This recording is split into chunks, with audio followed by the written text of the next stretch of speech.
Hello dear students, कैसे हो? चलिए बात करते हैं जो कि कार्बोक्सिलिक एसिड का प्रॉपर्टीज।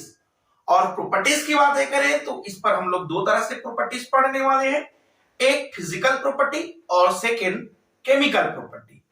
तो इस तरह से जो फिजिकल प्रॉपर्टी है इस पर इन सारी बातों के बारे में चर्चा करेंगे।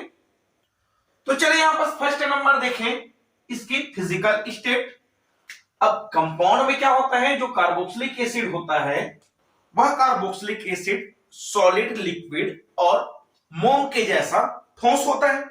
उस पर अगर देखा जाए तो यहां पर जो निम्नतर सदस्य वाले कार्बोक्सिलिक एसिड है, एग्जांपल कार्बन नंबर 1 से लेके कार्बन नंबर 3 तक की वाले कार्बोक्सिलिक एसिड है, उसके अगर स्टेट की बात करें तो यह जो कि लिक्विड स्टेट पर होता है और इसकी जो ऑर्डर है वह यहां पास हार्ड स्मेल या फिर इसे जो कि तीक्ष्ण गंध कहा जाता है। इस तरह से यह तीक्ष्ण गंध होता है।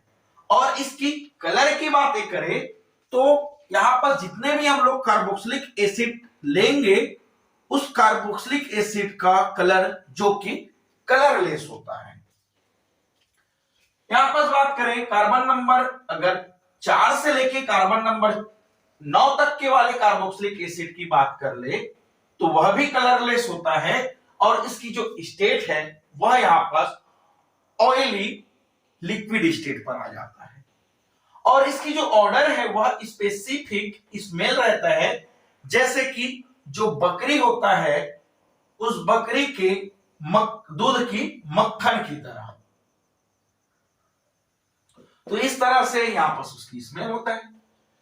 और बात कर ले यहां से कार्बन नंबर 10 के बाद जो भी हायर कार्बोक्सिलिक एसिड होगा, इस हायर कार्बोक्सिलिक एसिड की अगर बात करें तो यहां पर यह भी कलरलेस होगा और उसके साथ ही साथ यह ऑर्डरलेस होता है।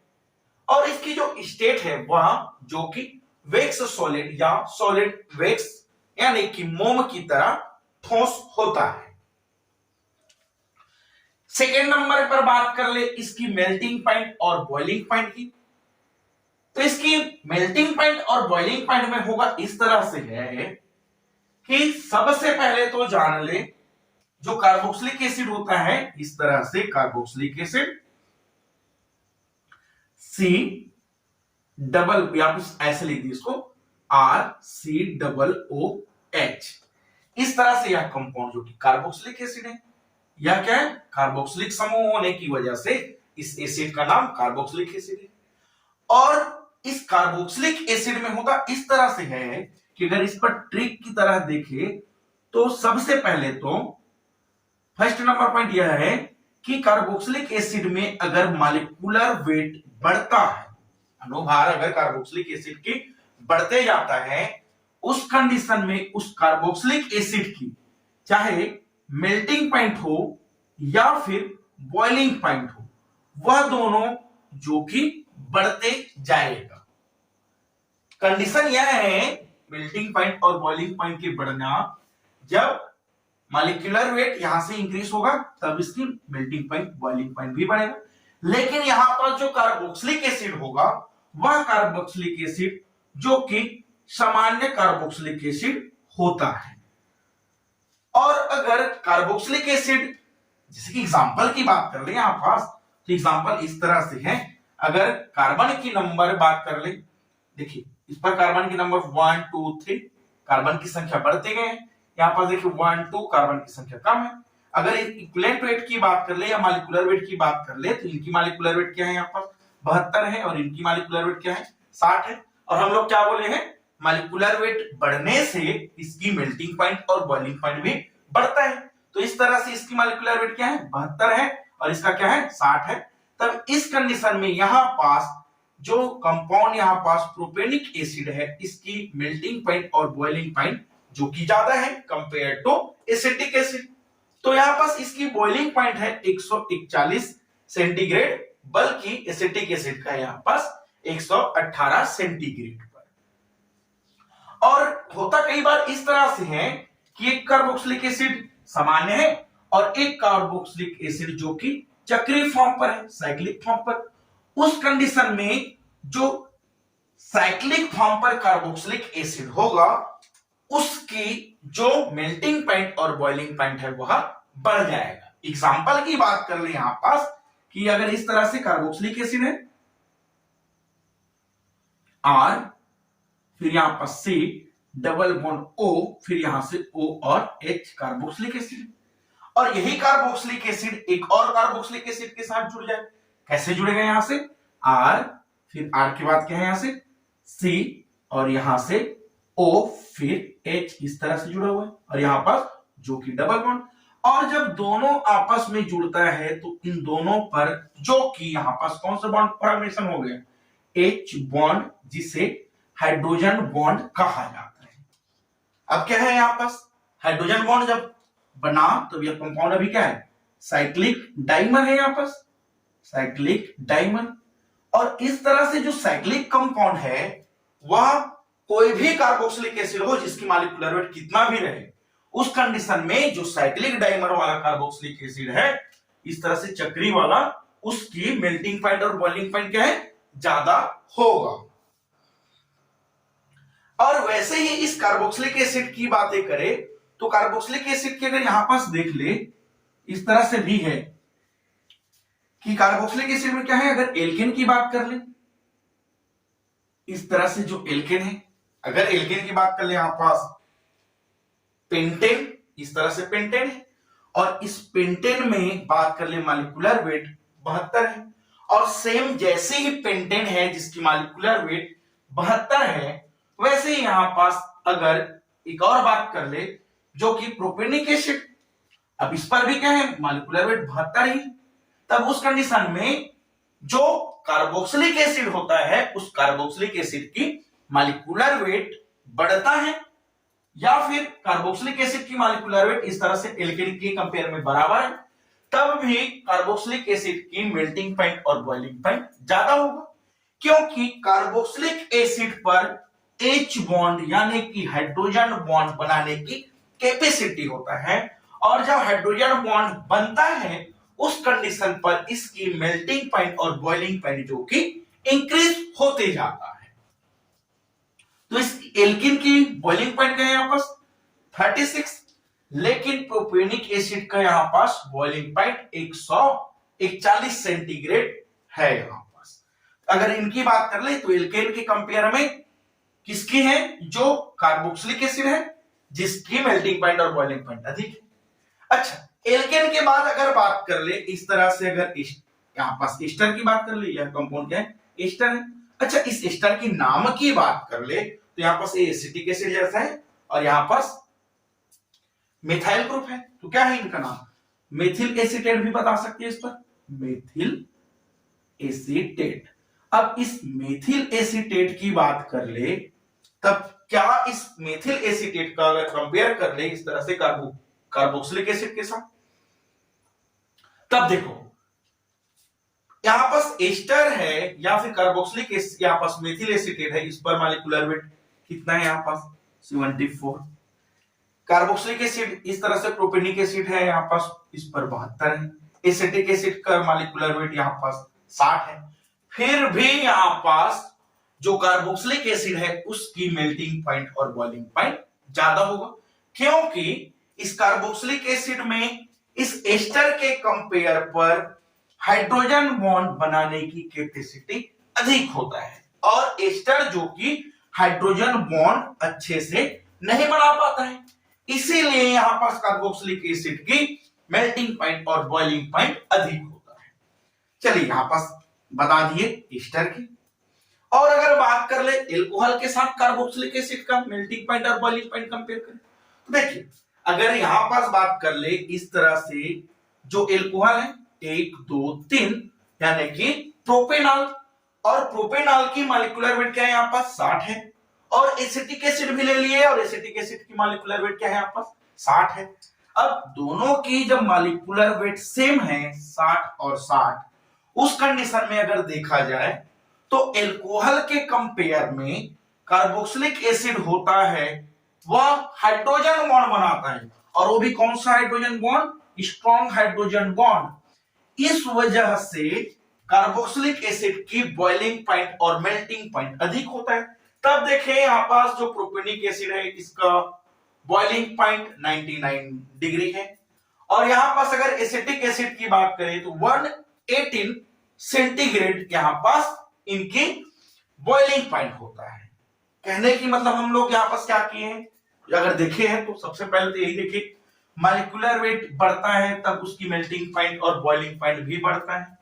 अगर सामान्य कार्बोक्सिलिक एसिड और चक्रीय कार्बोक्सिलिक एसिड की बात कर ले तो चक्रीय कार्बोक्सिलिक एसिड की मेल्टिंग पॉइंट और बॉइलिंग पॉइंट अधिक होता है। और बात कर ले एल्केन के कंपेयर, एल्केन और एस्टर क्या है यहां पर, जो कि हाइड्रोजन बॉन्ड नहीं बनाता है, तब एल्केन के कंपेयर में एस्टर की जो मॉलिक्यूलर वेट या फिर एस्टर की जो बॉइलिंग पॉइंट है वह अधिक होता है। और इस एस्टर के कंपेयर में हम लोग अभी और क्या किए थे, यहां पास एल्कोहल की बात कर ले, एल्कोहल में हाइड्रोजन बॉन्ड बनता है, लेकिन जो कार्बोक्सिलिक एसिड होता है उसके कंपेयर में वीक बॉन्ड बनाता है। और इससे भी अच्छा या मजबूत यहां पास कार्बोक्सिलिक एसिड जो है वह हाइड्रोजन बॉन्ड का फॉर्मेशन करता है। तब इस तरह से यहां पास इनकी मॉलिक्यूलर वेट या फिर melting point and boiling point को बताया जा सकता है। सबसे ज्यादा किसका होता है, अगर इन चारों की कंपेयर करें तो एल्केन की सबसे कम, फिर एस्टर, फिर एल्कोहल, फिर कार्बोक्सिलिक एसिड का जो कि सबसे ज्यादा इसकी मेल्टिंग पॉइंट और बॉइलिंग पॉइंट होता है। अगर थर्ड नंबर बात कर ले यहां पास किस तरह से सॉल्युबिलिटी की, तो देखिए सॉल्युबिलिटी की अगर बात कर ले तो कार्बोक्सिलिक एसिड जो होता है इस तरह से, कार्बोक्सिलिक एसिड है RC≡O फिर O और H, होता यह है कि यहां से हाइड्रोजन प्लस आयन निकलता है, ऑक्सीजन पर माइनस चार्ज, हाइड्रोजन पर प्लस चार्ज लगता है। देखा जाए तो यह क्या है, एक तरह से पोलर है, और जब कंपाउंड पोलर हो तो पोलर के साथ कौन घुलता है, पोलर ही घुलता है। और अगर H2O की बात कर ले तो H2O क्या है, हाइड्रोजन प्लस आयन, और OH माइनस है, ये भी क्या है, पोलर है। तब जो कार्बोक्सिलिक एसिड है वह पानी में क्या है, जो कि सॉल्युबल होता है। और इसकी सॉल्युबिलिटी की क्रम की बात कर ले तो यहां पर इस तरह से होता है कि अगर मॉलिक्यूलर वेट बढ़ता है तब उसकी जो सॉल्युबिलिटी है वह सॉल्युबिलिटी जो कि कमी होती जाती है। और अगर बात कर ले इस तरह से, जो फैटी एसिड जैसा कार्बोक्सिलिक एसिड हो जिस पर कार्बन की संख्या बहुत ही अधिक हो, वह सारे फैटी एसिड जो कि पानी में अनसॉल्युबल होता है, लेकिन एल्कोहल और ईथर पर सभी जो कार्बोक्सिलिक एसिड होता है या फैटी एसिड होता है वह सारे के सारे सॉल्युबल होता है। चलिए इसको स्क्रीनशॉट ले लेंगे और पॉइंट नंबर 4 की बातें करते हैं। इसके पॉइंट नंबर 4 इस तरह से है कि इस पर हम लोग देखेंगे एसिड स्ट्रेंथ। देखिए एसिड स्ट्रेंथ की बात कर ले तो इस पर एसिडिक स्ट्रेंथ कैसे होगा, अगर कार्बोक्सिलिक एसिड में मॉलिक्यूलर वेट बढ़ते जाएगा, इस तरह से मॉलिक्यूलर वेट अगर बढ़ता है तब इसकी जो एसिडिक नेचर है या फिर इसकी एसिडिक स्ट्रेंथ है वह एसिडिक स्ट्रेंथ या एसिड स्ट्रेंथ लिख दें यहां पर, वह एसिडिक स्ट्रेंथ जो कि कमी होती जाता है। क्या बोल रहे हैं आपस, मॉलिक्यूलर वेट बढ़ने से एसिडिक स्ट्रेंथ जो कि कम होता है। अगर एग्जांपल की बात कर ले CH3COOH या फिर CH3CH2COOH की बात कर ले तब इन दोनों में किसकी एसिडिक स्ट्रेंथ अधिक है, तो यहां पर एसिटिक एसिड की स्ट्रेंथ अधिक है, क्योंकि एसिटिक एसिड का मॉलिक्यूलर वेट जो कि प्रोपेनिक एसिड के कंपेयर में अधिक है, इसीलिए एसिटिक एसिड का एसिडिक स्ट्रेंथ अधिक है। और यहां पर एसिटिक स्ट्रेंथ होने की वजह क्या है, यहां पर सॉल्युबिलिटी, और सॉल्युबिलिटी की वजह क्या है, अगर बात कर ले सॉल्युबिलिटी की वजह की, तो इस तरह से कंपाउंड है, ये लोग कंपाउंड है। अब इस कंपाउंड में क्या है, हाइड्रोजन प्लस आयन, तो देने की क्या है कैपेसिटी है, बोले ही थी आप, इसीलिए क्या है सॉल्युबल में, वाटर में सॉल्युबल रहते हैं। और एसिटिक स्ट्रेन मॉलिक्यूलर वेट बढ़ता है तो एसिटिक स्ट्रेन बनता है, बढ़ता है। और इस एसिटिक स्ट्रेन में होता क्या है, इस तरह से अगर बात कर ले कि अगर यह कार्बोक्सिलिक एसिड है और इस कार्बोक्सिलिक एसिड का अगर यहां पास देखा जाए पोलैरिटी, तो यहां पास क्या है, ऑक्सीजन पर क्या है निगेटिव चार्ज है कि पॉजिटिव चार्ज है, ऑक्सीजन पर क्या है निगेटिव चार्ज है, तब यहां से जो बॉन्ड है वह इस ओर गया है, चलिए ठीक है गया है, लेकिन अभी भी इस पर क्या है लोन पेयर ऑफ इलेक्ट्रॉन है। अब लोन पेयर ऑफ इलेक्ट्रॉन क्या करेगा, यहां से जो कि ऑक्सीजन कार्बन पर क्या है इलेक्ट्रॉन डोनेट किया है, तो कार्बन पर इलेक्ट्रॉन की कमी हो गई, तब इस इलेक्ट्रॉन की कमी को पूरा करने के लिए यहां से ऑक्सीजन भी अपना इलेक्ट्रॉन दे देता है, तब इस तरह से जो कार्बोक्सिलिक एसिड है वह यहां पास ऑक्सीजन पर क्या है माइनस चार्ज लग जाता है, और सॉरी ऑक्सीजन पर प्लस चार्ज लग जाता है क्योंकि वह कार्बन को इलेक्ट्रॉन दे देता है, और इस ऑक्सीजन पर माइनस चार्ज और यहां से हाइड्रोजन लग जाता है।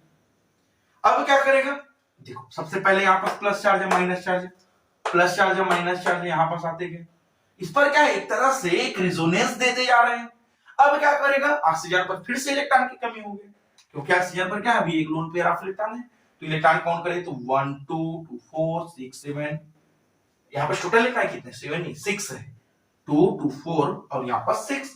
अब इस 6 इलेक्ट्रॉन को क्या करेगा पूरा करने के लिए यहां से फिर से इलेक्ट्रॉन इस कार्बन को दे देता है, तब हाइड्रोजन प्लस आयन जो कि यहां से बाहर निकल जाता है, ऑक्सीजन पर है माइनस चार्ज, इस ऑक्सीजन पर है यहां पास इस तरह से हाइड्रोजन प्लस आयन डोनेट कर दी, और ऑक्सीजन पर फिर से क्या हो गया यहाँ पास माइनस चार्ज, इस तरह से यहाँ पास रिजोनेंस देते रहते हैं, और यही कारण है इस पर जो कंपाउंड है वह एसिटिक कैरेक्टर का होता है, क्योंकि ये क्या करता है हाइड्रोजन प्लस आयन डोनेट करते हैं, और यही हाइड्रोजन प्लस आयन क्या बनाता है हाइड्रोजन बॉन्ड बनाता है, और हाइड्रोजन बॉन्ड बनाता है इसलिए कंपाउंड क्या होता है पानी में सॉल्युबल होता है, और हाइड्रोजन बॉन्ड की ही वजह से तो मेल्टिंग पॉइंट और बॉइलिंग पॉइंट भी उस पर बढ़ते जाता है।